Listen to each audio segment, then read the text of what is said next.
Hello, everyone, and welcome back to the English Rise podcast, the place where you learn real English through relaxed conversations and practical ideas you can use in your daily life. Hello, everyone. I'm Johnny. And I'm Lucy. Today, we are talking about a problem that millions of English learners experience. Yes, it's one of the most common frustrations when learning English. You can understand English.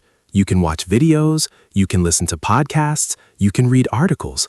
But when it's time to speak, suddenly your brain freezes. Exactly. You know the words. You studied the grammar. You practiced the sentences. But when someone asks you a simple question like, "Where are you from?" or "What do you think about this?" your brain becomes completely quiet. And then you start thinking, why is this happening to me? Why can I understand English but not speak it? If you feel this way, don't worry. You are not alone, and more importantly, nothing is wrong with you. This is actually a very normal stage in language learning. Today, we will explain why this happens and how you can fix it. The understanding versus speaking gap. Let's start with something interesting. Understanding a language and speaking a language are two very different skills. Yes, understanding is called a passive skill. Speaking is called an active skill. When you listen, your brain only needs to recognize words. But when you speak, your brain must do several things at the same time. First, you must think of an idea. Second, you must choose the right words. Third, you must organize the grammar. Fourth, you must pronounce the sentence. All of this happens in just a few seconds. That's why speaking feels much harder. Your brain is doing a lot of work. The translation problem. Another big reason learners struggle to speak is translation. Many learners translate from their native language into English. And that creates a delay. Your brain is doing this process. Step 1, think in your language. Step 2, translate into English. Step 3, check grammar. Step 4, speak. By the time you finish this process, the conversation has already moved on. Exactly. Fluent speakers do something different. They think directly in English. Thinking in English. Now, many learners ask, how can I think in English? The good news is that you don't need advanced English to start thinking in English. You can begin with very simple thoughts.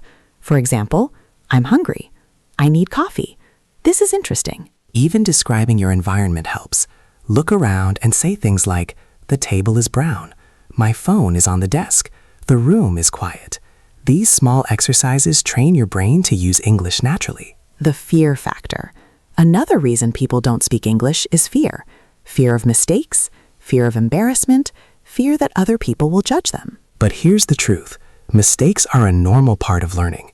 In fact, mistakes are proof that you are practicing. Think about how children learn languages. They make thousands of mistakes, but nobody expects them to be perfect. They simply keep speaking, and slowly they improve. Confidence comes from practice. Confidence is not something you wait for. Confidence is something you build. Every time you speak English, you become a little more confident. Even small conversations help. For example, ordering food, talking to a classmate, asking a simple question. These small moments are powerful practice. The one-sentence rule. Here's a helpful strategy. Instead of trying to speak perfectly, focus on speaking one clear sentence. Just one. For example, I agree with this idea. Or, I think we should try another solution. Short sentences are easier to control, and they still communicate your message clearly. Speaking slowly is powerful. Another mistake many learners make is trying to speak too fast. They think fast speaking equals fluent speaking, but that's not true. Clear speakers often speak slowly. They give their thoughts time to breathe. They pause, they organize their ideas, and as a result, they sound more confident. Body language matters. Communication is not only about words. Your body language also sends a message. Stand or sit comfortably. Relax your shoulders. Look at the person you are speaking to. You don't need dramatic gestures. Just being calm and present already creates a strong impression. The power of simple English. Many learners think they must use complicated words to sound intelligent, but simple English is often the most effective. Even native speakers prefer clear language. For example, instead of saying, I would like to express my disagreement regarding this proposal, you can say, I disagree with this idea. Same meaning, much clearer. Vocabulary review. Let's review some useful words from today's episode. Confident, feeling sure about yourself. Example, she sounded confident during the presentation. Fluent, speaking a language smoothly and naturally. Example, he became fluent after practicing English every day. Practice, doing something repeatedly to improve. Example, daily speaking practice helps build confidence. Clear, easy to understand.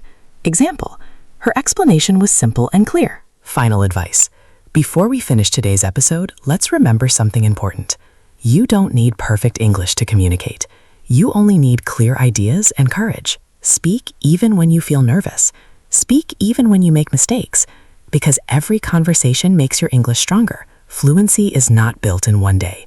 It grows step by step, sentence by sentence, conversation by conversation. And if you keep practicing, one day you'll realize something amazing.